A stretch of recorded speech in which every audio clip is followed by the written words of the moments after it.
Let's talk about developments from the Russian invasion of Ukraine, where Moscow city mayor says the Russian air defenses have destroyed a drone on its approach to the capital city.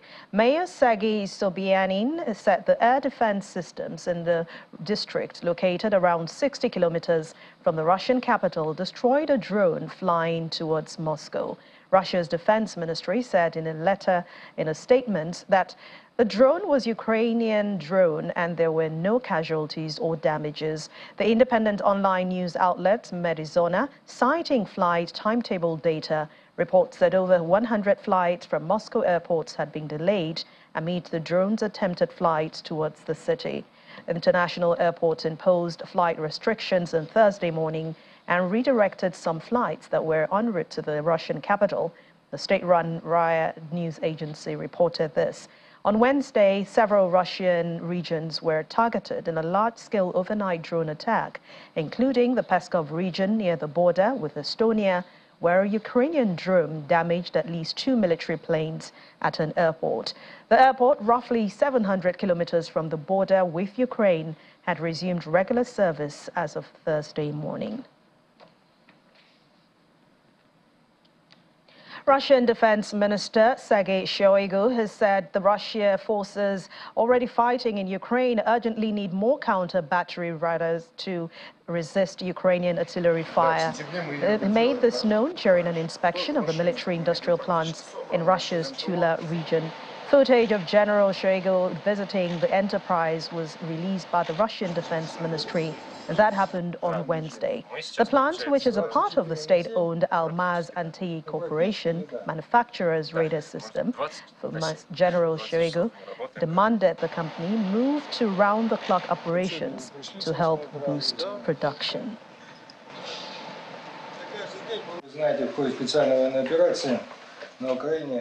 As you know, the most important role during the special military operation in Ukraine is played by counter-battery fire.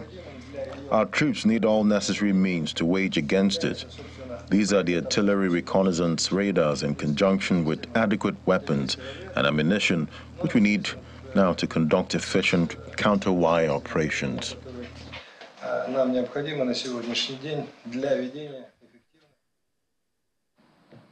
The White House is warning North Korea against selling munitions to Russia for its war in Ukraine, as tensions between Pyongyang and Washington continue to mount. White House National Security spokesperson John Kirby said that the United States is concerned about potential arms deal between Russia and North Korea. Mr. Kirby is now calling on the DPRK to cease its arms negotiations with Russia and abide by the public commitments that Pyongyang made to provide or sell arms to Russia. Kirby adds that U.S. believes that Russia's defense minister, Sergei Shoigu, also tried to convince Pyongyang to sell artillery munitions to Moscow when he visited North Korea and met with its leader, Kim Jong-un, in July. These comments are coming just weeks after Russian President Vladimir Putin and Mr. Kim are said to have exchanged letters vowing to bolster ties between their countries. In the meantime, Russia says it intends to develop ties with North Korea, although the Kremlin refused to confirm a statement by the White House that Russian president had exchanged letters with the North Korean leader. The White House said on Wednesday that it was concerned that arms negotiations between Russia and North Korea were advancing actively, and said that Mr. Putin and Mr. Kim had written to each other pledging to increase their cooperation.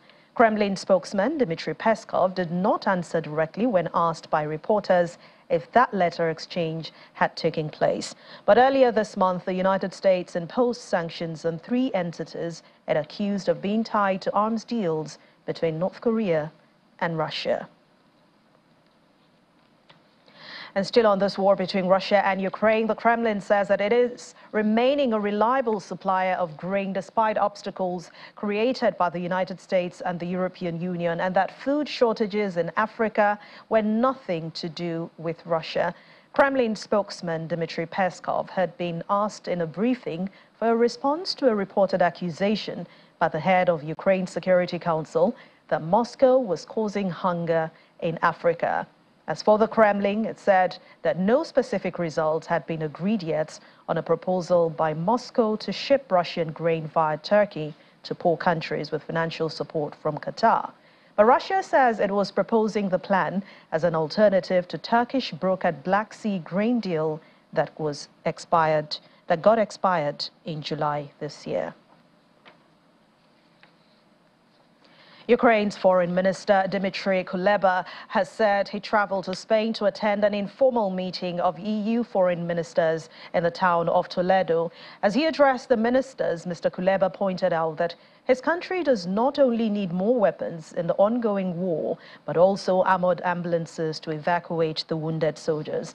Later, the ministers are expected to discuss their response to last month's coup in Niger, including possible sanctions, also the military takeover in Gabon.